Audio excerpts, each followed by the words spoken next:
Hi అండి. ఈ వీడియోలో అయితే మనం పఫ్ స్లీవ్స్ ఏ విధంగా కట్ చేసుకోవాలో చూపిస్తాను చూడండి. జస్ట్ పైన స్మాల్ పఫ్ వచ్చి కొంచెం పఫ్ పెడుతున్నారు కదా, ఆ హ్యాండ్ ఫస్ట్ వచ్చేసి మనం నార్మల్ హ్యాండ్ లెంత్ ఎంత ఉంటుందో అంత మార్క్ చేసుకోవాలి. దీనికైతే 10 ఇంచెస్ పెట్టాను నేను. హ్యాండ్ లెంత్ 9 ఇంచ్ ఉంది. లూజ్ వచ్చేసి 10, 5 పెట్టాను.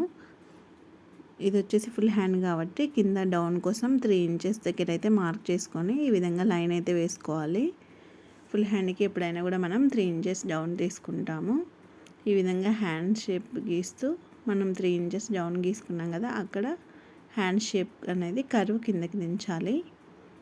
లూజ్ ఎక్కడుందో అక్కడి వరకు మార్క్ చేసుకోవాలి. ఇప్పుడు మనం పఫ్ కోసం అయితే పైన ఎక్స్ట్రా తీసుకోవాలి కదా.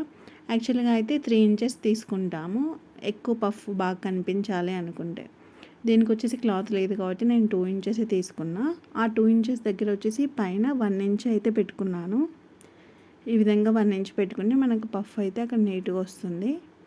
అక్కడి నుంచి కిందకి హ్యాండ్ షేప్ గీస్తూ కింద హ్యాండ్ షేప్లోకి ఈ విధంగా కలిపేస్తే అయిపోతుందండి. ఇంతేనండి, చాలా ఈజీగా ఉంటుంది. మనకి పఫ్ ఎక్కువ కావాలనుకుంటే పైన ఎక్కువ లెంత్ తీసుకోవచ్చు, 4, 5 వరకు కూడా తీసుకోవచ్చు. అలా కాకుండా నార్మల్ పఫ్ కావాలంటే 1.5, 2 అయితే సరిపోతుంది మనకి.